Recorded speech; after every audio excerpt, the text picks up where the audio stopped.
சனாதன தர்மம். பொறுமையாக இருப்பவன் பிரம்மத்தை அடைய முடியும் என்பதால் ஒரு ஞானி பொறுமையை கைக்கொள்ள வேண்டும். பொறுமைசாலிகளுக்கு இந்த உலகம் சொந்தம், மறு உலகமும் அவர்களுடையதே. பொறுமை மதிப்பையும் அருளையும் பெற்றுத் தருகிறது.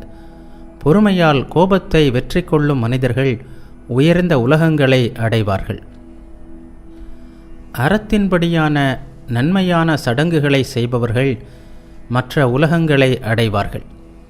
பொறுமைசாலி புகழப்படும் பகுதிகள் கொண்ட பிரம்மனின் உலகத்தை அடைவார்கள்.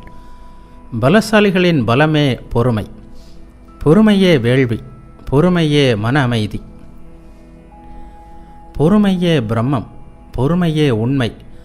மன்னிப்பே பாதுகாக்கப்பட்ட ஆன்ம தகுதி. எதிர்கால ஆன்ம தகுதியை காப்பது பொறுமையே. பொறுமையே தவம், பொறுமையே புனிதம். பொறுமையாலேயே இந்த அண்டம் தாங்கப்படுகிறது.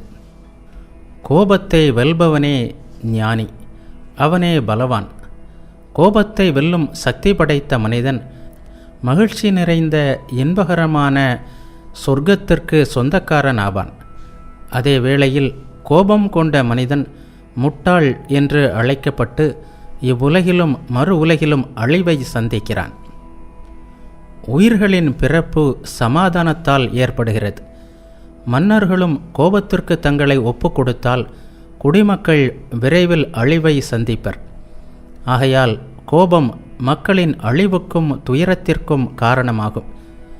மன்னிக்கும் தன்மையுடன் பூமியை போன்ற பொறுமை கொண்ட மனிதர்கள் உலகத்தில் இருப்பதாலேயே உயிர்கள் செழிப்பையும் வாழ்வையும் பெறுகின்றன.